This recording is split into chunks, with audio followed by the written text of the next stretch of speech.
श्री धर्मेंद्र कश्यप जी, केंद्रीय मंत्री श्री बी.एन. वर्मा जी, उत्तर प्रदेश सरकार में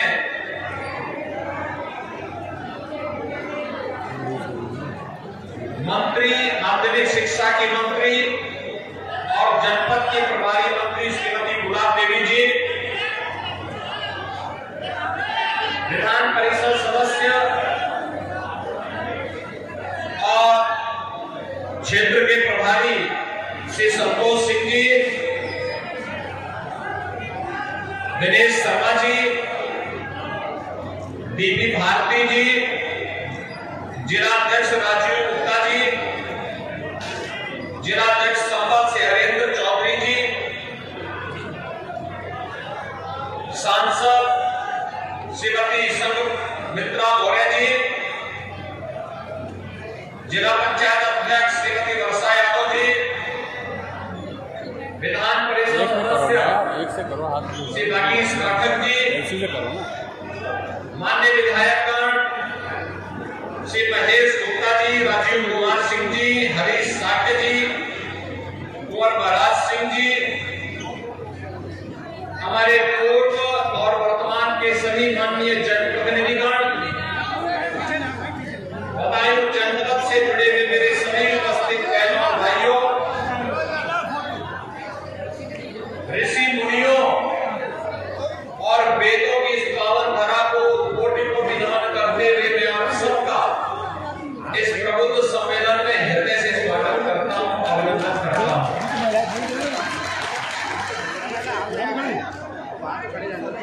आज हम सब यहाँ पर नए भारत के, नए उत्तर प्रदेश के इस बदायूं जनपद में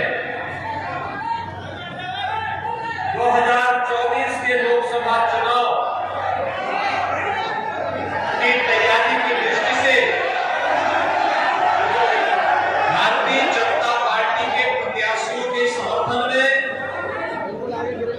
आप सबका समर्थन और आशीर्वाद भारतीय जनता पार्टी के प्रत्याशी को प्राप्त हो, इसके लिए आज हम सब यहाँ पर आए हैं। ये प्रबुद्ध जनों का सम्मेलन है और लोकसभा चुनाव के पहले जो कि बदायूं में तीसरे चरण में मतदान होना है, तो तीसरे चरण के मतदान में आपके लिए एक अवसर है कि इस दौरान भारतीय जनता पार्टी के प्रत्याशी श्री दिग्विजय सिंह साक्य और धर्मेंद्र कश्यप के लिए आम जनता जनार्दन को आप जागरूक कर सके, इस दृष्टि से चुनाव प्रचार अभियान का शुभारंभ करने के पूर्व आप सभी प्रबुद्ध जनों से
क्षेत्र में हम लोगों ने उस संयंत्र को स्थापित किया और उस समय भी मैंने कहा था कि विकसित भारत के लिए विकसित उत्तर प्रदेश और विकसित उत्तर प्रदेश के लिए विकसित बदायूं भी आवश्यक है और विकसित बदायूं के लिए भारतीय जनता पार्टी को आप सबका आशीर्वाद आवश्यक है और विकसित उत्तर प्रदेश के लिए आपके इसी आशीर्वाद के लिए हम सब इसलिए आए हैं। आपने मोदी जी के 10 वर्ष के कार्यकाल को देखा है, बदलते हुए भारत को देखा है। 7 वर्ष का मोदी जी के मार्गदर्शन में बदलते हुए उत्तर प्रदेश को देखा है। यही देश का 2014 के पहले क्या स्थितियां थी? दुनिया में भारत का सम्मान नहीं रह गया था। देश के अंदर सीमाएं असुरक्षित थी, कहीं पे उग्रवाद था, कहीं नक्सलवाद था, कहीं आतंकवाद था। देश के अंदर किस प्रकार का भयावह वातावरण बनाया गया था। परिवारवाद के नाम पर देश के अंदर लूट खसोट करने की पूरी छूट उन लोगों को दी गई थी। वे लोग अराजकता फैला रहे थे, गुंडागर्दी फैला रहे थे। देश की राजनीति को अपनी कपौती समझ करके भारत की भावनाओं के साथ खिलवाड़ कर रहे थे। गरीबों के हकों पर डकैती डाली जा रही थी, उपद्रवियों को प्रश्रय किया जाता था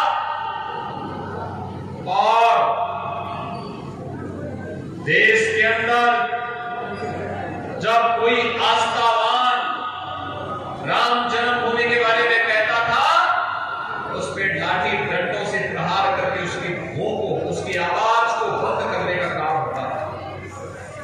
बहनों और भाइयों, इन 10 वर्षों में आपने देखा होगा दुनिया के अंदर प्रधानमंत्री मोदी जी के नेतृत्व में भारत का सम्मान बढ़ा है, सीमाएं सुरक्षित हुई हैं, आतंकवाद, उग्रवाद और नक्सलवाद समाप्त हुआ है और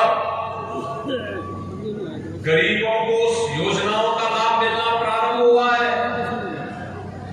कितने प्रभावी ढंग से उसका क्रियान्वयन हुआ है, याद आप देख सकते हैं।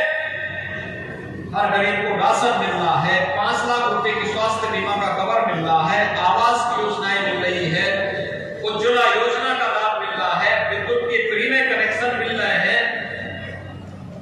हर उस जरूरत को पूरा करने के लिए कार्य हुआ।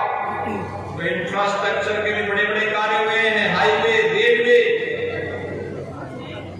हर घर नल की योजना और बदायूं के लिए तो कहना ही क्या, कंप्रेस्ड बायोगैस के प्लांट का उद्घाटन किया ही। गंगा एक्सप्रेस वे भी उद्घाटन की प्रतीक्षा कर रहा है। और भाइयों, यहाँ की इकोनॉमी की रीढ़ बनने जा रही है गंगा एक्सप्रेस वे। लाखों रोजगार और नौकरी लेकर के आएगी गंगा एक्सप्रेस वे। आपकी कनेक्टिविटी को बेहतर करेगी गंगा एक्सप्रेस वे। और अभी हम लोग आ रहे थे जब पीलीभीत से, मैं देख रहा था युद्ध स्तर पर कार्य हो रहा है और बदायूं से अगर आप चलेंगे गंगा एक्सप्रेस वे बनने के बाद आपको दिल्ली जाना होगा तो मात्र 3 घंटे में दिल्ली पहुंच जाएंगे। आपको प्रयागराज जाना होगा, मात्र 3 घंटे में प्रयागराज पहुंच जाएंगे। समय की बचत भी होगी, औद्योगिक क्लस्टर भी विकसित होंगे, नौजवानों को यही नौकरी मिलेगी। क्या ये कार्य सपा, कांग्रेस या बसपा के लोग कर पाते? नहीं कर पाते। और इसीलिए लोग आए कि मोदी जी को तीसरा कार्यकाल मिलना चाहिए और मोदी जी के तीसरे कार्यकाल के लिए आम जनता को इसके लिए तैयार करना, क्योंकि मोदी जी ने वो कार्य किए जो पहले संभव लगता था। कश्मीर में धारा 370 हटना असंभव लगता था, मोदी जी ने करके दिखा दिया।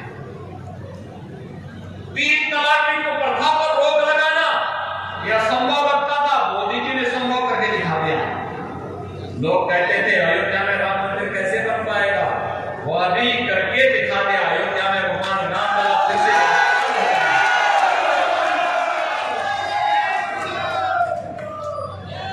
यानी वह हर कार्य हो गया है जो आपकी तमन्ना थी, आपकी भावना थी।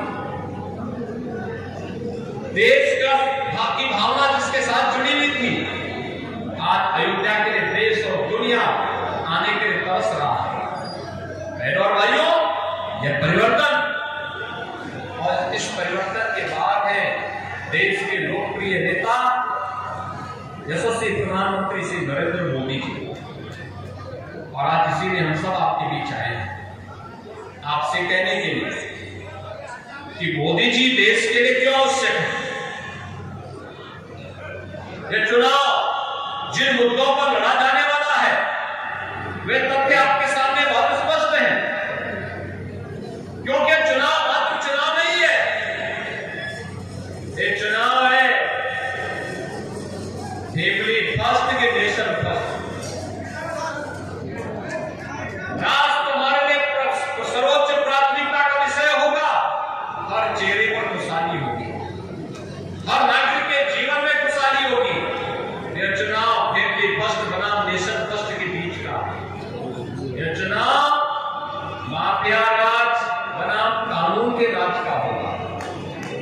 सत्ता के संरक्षण में पलने वाले माफिया किस कदर गरीबों पर जुल्म डालते थे, बदायूं से ज्यादा कौन इसका भुक्तभोगी होगा।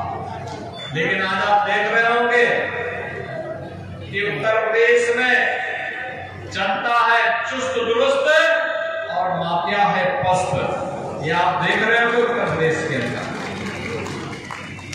आज ये नया उत्तर प्रदेश है और इसीलिए चुनाव हमें इन चीजों पर तय करेगा कि माफिया राज होगा या कानून का राज होगा।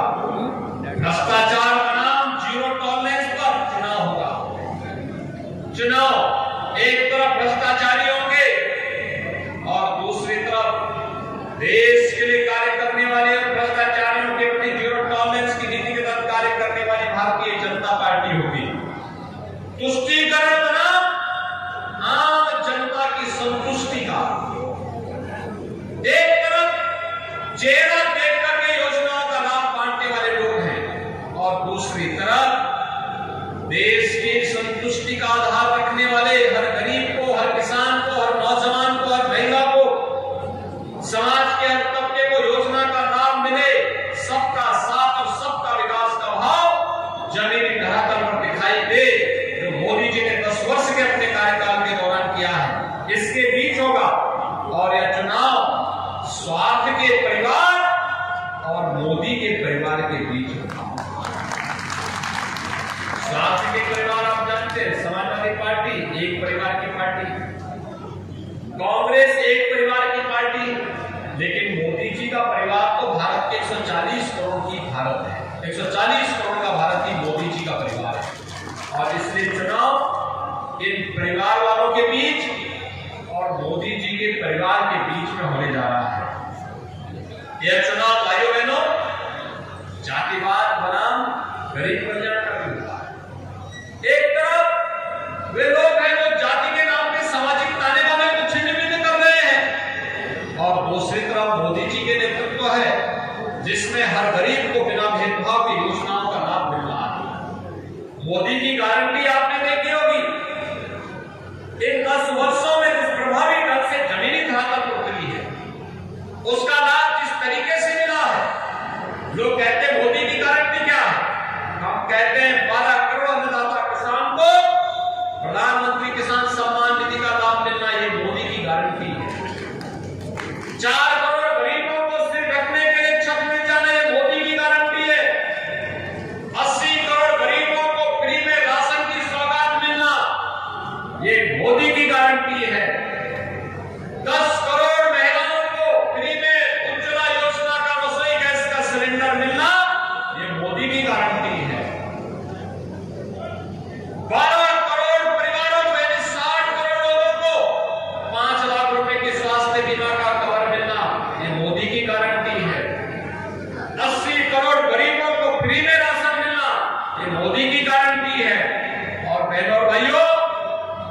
अयोध्या में भगवान राम का भव्य राम मंदिर का निर्माण हो जाना, रामलला का पूरा 500 वर्षों के बाद विराजमान होना, यही मोदी जी का और इसीलिए हम सब आपके बीच आए हैं। हमको देखना होगा, एक तरफ समाजवादी पार्टी और कांग्रेस का गठबंधन है। समाजवादी पार्टी के लोग, कांग्रेस के लोग क्या नहीं करते थे प्रदेश के बारे में, क्या नहीं बोलते हैं, बाहर बदनाम करते थे, पहचान का संकट उन्होंने खड़ा कर दिया, अराजकता फैलाते थे, कावड़ यात्रा में बैन लगाते थे, ये कर्फ्यू के समर्थक हैं। हमने कहा नए उत्तर प्रदेश में कर्फ्यू नहीं, कावड़ यात्रा चलेगी। आज आप देखते होंगे के समय में तो गुंडे जगह जगह बम विस्फोट करते थे, बमबाजी करते थे। हमने कहा उत्तर प्रदेश में बमबाजी नहीं, हर हर बम बम होगा।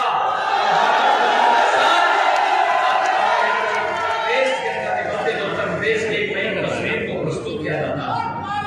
और बहनों भाइयों, इसलिए हम आपके बीच आए आपसे कहने के लिए कि मोदी जी जिस नए भारत के रूप में हम सबको प्रस्तुत करना चाहते हैं, वह नया भारत 140 करोड़ लोगों के जीवन में खुशहाली लाने वाला भारत। उस नए भारत के लिए हम सबको प्राणपण से जुड़ना है और इसमें हमारे प्रबुद्ध जनों की सबसे बड़ी भूमिका होने जा रही है।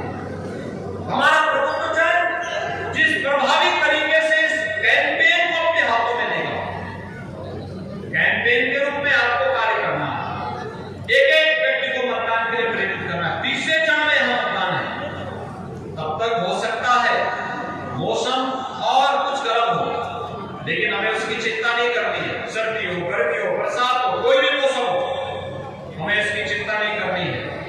और जैसे दिग्विजय सिंह साक्य का नाम आप बदायूं से आया तो पता लगा कि मुझे समाजवादी पार्टी के लोगों ने मैदान छोड़ करके भागना प्रारंभ कर दिया।